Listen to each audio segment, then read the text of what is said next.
Here in Des Moines. Oh, there she is. Vice President Kamala Harris. Second gentleman, Doug Inhofe.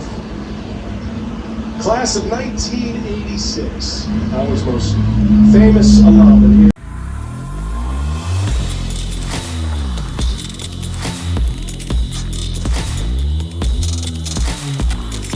This video is brought to you by BurstGold. Ladies and gentlemen, buy gold and get a free safe to store it in. That's right, qualified purchases from Burst Gold Group now through March the 31st. They'll ship a free safe directly to your door. Just text Tatum to 989898 to get your information kit on gold and to claim your eligibility on your free safe. Listen, here's the deal. The Fed keep raising the interest rates because that's the only tool they have to keep inflation under control, and it's not working. You can't spend your way out of inflation. You have seen, and I know you guys have all seen this, you have seen the impact of the stock market. You've seen what has happened to your savings account. Hedge inflation with gold today. Whether physical gold and silver that you keep in that safe or through an IRA of precious metals where you can hold gold and silver in a tax-sheltered retirement account. Buy gold from Burst Gold Group to protect your family. You can trust them. I trust them. They have an A+ rating with the Better Business Bureau and thousands of satisfied customers. Text Tatum to 989898 for your information kit on gold and to claim your eligibility on your free home safe. Do it before March the 31st on qualified purchases and you will get that beautiful safe. Again, text Tatum to 989898. Like and subscribe to the channel. Hit the bell so you get notifications anytime I go live and make a video. Make sure you still subscribe to this channel, like this video, comment on this video, share this video. Let's get into this. Ladies and gentlemen, and ladies, welcome back to the Officer Tatum Show. Check this out. I want you to listen to this clip and tell me what you think. I'm not going to tell you what the clip is about. Listen to the clip. You can't tell me. You got to, like, I don't know, think to yourself, and then I can deduce what you're probably thinking. Maybe that'd be better. Clip 4, roll the clip. You guys are so good. You guys are so good. You played hard. You played to the very last second. You made all us Bisons so proud. You hustled out there. You are smart. You are disciplined. You put everything you had into the game. And you know, that's what it's about, right? Until the last minute. You guys did that. You didn't stop until the last second. You did not stop.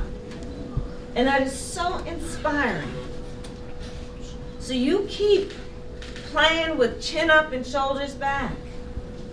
Because you showed the world who Bison are, right? What is the actual role on a daily basis as you have found it? Well, I have the great privilege of serving with Joe Biden, who was president of the United States. Right.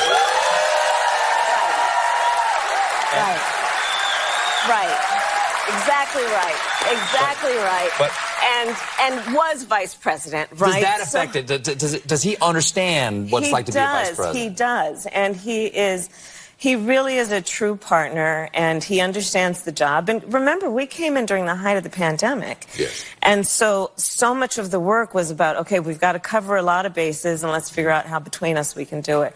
But he is an extraordinary leader, and I wish that people could see what I see, because there's only one person who sits behind that resolute desk. And the decisions that that person has to make are the decisions that nobody else in the country can make. And he's an extraordinary leader. Really is. Really is. That's an excellent answer. And the question was, what is the job of the vice president? And your answer is part of the job, I'm guessing. Well, you know, my job is to do, I mean, for example, I'll tell you, I was recently in Munich at the Munich Security Conference. Yes.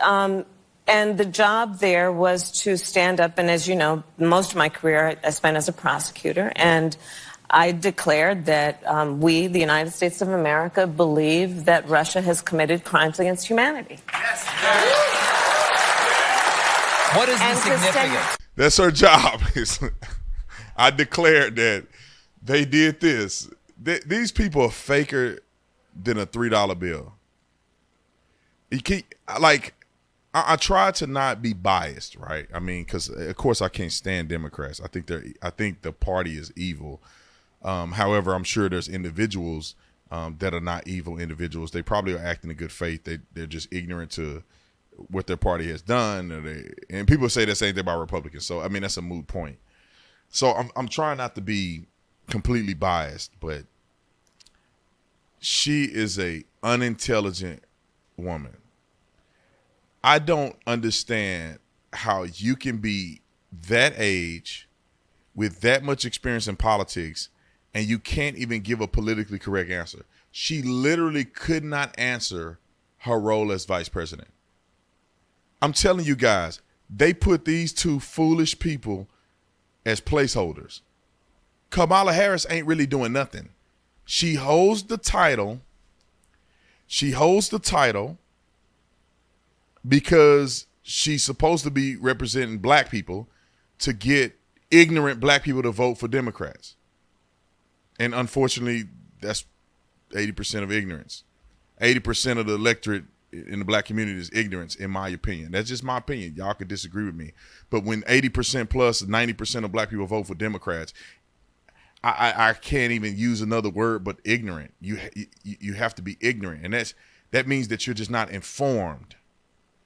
And I hate to say that many black folks are not informed, but I have no other choice. What reason would black people vote for Democrats in 2020 all the way up to 2024? What reason would black people vote for Democrats? Like, clearly, many who vote for Democrats are arguing that America has not been good to them. Well, you've been voting for the same people and your American experience ain't improving. What do you think you should do then? I don't understand how. Let me tell you this. I'm always getting on black people, man, because nobody else will. It's like the kid that's acting up in the classroom and nobody want to say anything to him. You just let him act up and then everybody just turn a blind eye like it ain't happening. And somebody finally stand up and say, yeah, he need to stop. You need to stop him. He's disrupting everybody and nobody's saying nothing but me. Now I got to be the bad guy. Well, you look at it, P. Diddy and some of these other famous black people who have a lot of influence on black America. They came out all hot talking all this jazz about, oh, we shouldn't just vote for one party and be a monolith, and we need to hold the parties accountable. And I think one time he said, I ain't voting this election until the Democrats do something for us or something, he said. Turned around, voted straight for Democrats. It's like, put two and two together, black America.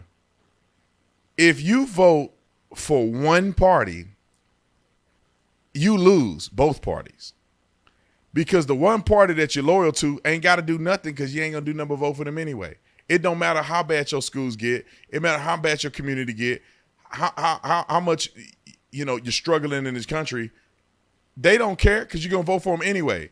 You have no leverage by voting for one party. And then the other party never have to do anything to accommodate for you. All they have to do is get more white and Hispanics to vote and your vote don't count. It's just that simple. Donald Trump got elected with like 6% of the black vote. That essentially means he don't need y'all's vote to win an election. Republicans are winning with everybody else. And therefore, Republicans can actually have a platform where they never have to address anything that black people want. Anything that will help the black community. They don't even have to address it because you ain't voting for them anyway. They can just do whatever they can for Hispanic and white. They ain't got to worry about y'all waste campaign money going into the neighborhoods. They'll let y'all keep voting for the Democrats. They don't need you to win. And therefore, you lose on both sides. That's like having a woman that you date and you put all your eggs in one basket. And you say, hey, I know we're on our first date, but I'm not even thinking about dating somebody else. I'm only thinking about you, baby. No matter what you do, I'm going to still take you on a date. And I'll be committed to you in a relationship no matter how you treat me. Just want you to know that before we go on our second date. And so what do you think that woman, especially if that woman don't have good intentions, what do you think she's going to do? She's going to be talking to all kind of other men and treating you all kind of ways because you ain't got no standard. You ain't going to hold her accountable. You're going to let her do whatever she want to do. That's exactly what's happening in the city. And that's why Kamala Harris was somehow elected to be black, because they knew they could just put anybody in there. Kamala Harris, when she was elected as a senator, she was the first Indian senator. She was the first Indian American senator. She was not black. They never called her black. Her family showed up in Indian garb. She was the first Indian Indian senator. Hope I wasn't saying president. Senator. And then, because people don't do no research, they don't look at no history, they say, we have no respect for black electorate. They're ignorant. We're just going to turn this is not what they're saying, not me. We're going to turn this Indian into a black woman and make her the first black vice president. And all of them going to vote for us. Watch. They turned the Indian, and now she's a first black vice president, and they threw her in there. Barack Obama, the first African-American president. No, he wasn't. He wasn't. But yet and still, they called him an African-American president because they picked him and said, oh, we got this election sold up. All we got to do is get a black man in there, and he can be the first black president. And we do it on our party, so we look like the uniting party, and we're going to get votes from everywhere because white people who are on the Republican side are sick of being called a racist. So a lot of them are going to vote for Barack Obama because they're sick of it, and they want to change in the country, even if it's not realized change. It's just fictitious change. And then we're going to tell all the black people that this is the first black president when he's actually biracial. But, that's how it go. Only Brandon to tell you the truth about it. All righty. Now, if Kamala Harris isn't the most mindless person on planet Earth, her husband, listen to what he said about comparing parents going to these school board meetings to the Holocaust. Roll the clip. To talk about how we can combat hate and anti-Semitism. I also met some Ukrainian refugees who were there, and we need to support them. And I met one woman who was saved in the Holocaust in Germany, settled in Ukraine, and is now a refugee again back in Berlin, where she originally left as a Jew in the Holocaust. So these are the stories that are happening out there. And so this stuff is so important. This hate is interconnected.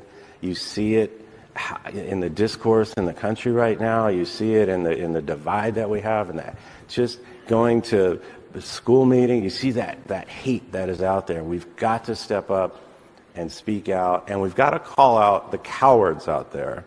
People, as my wife likes to say, these so-called leaders, but she's right, because you can't be in leadership if you're not going to lead. And so pretty much what he was saying, that it says the hate that he see in these school board meetings is similar to the hate that led to the Holocaust.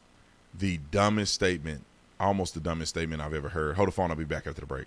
Hey, if you enjoyed this video, I put out 3 videos a day, so make sure you go to the playlist that says new video and watch more videos. Subscribe to this channel. Let's go, baby.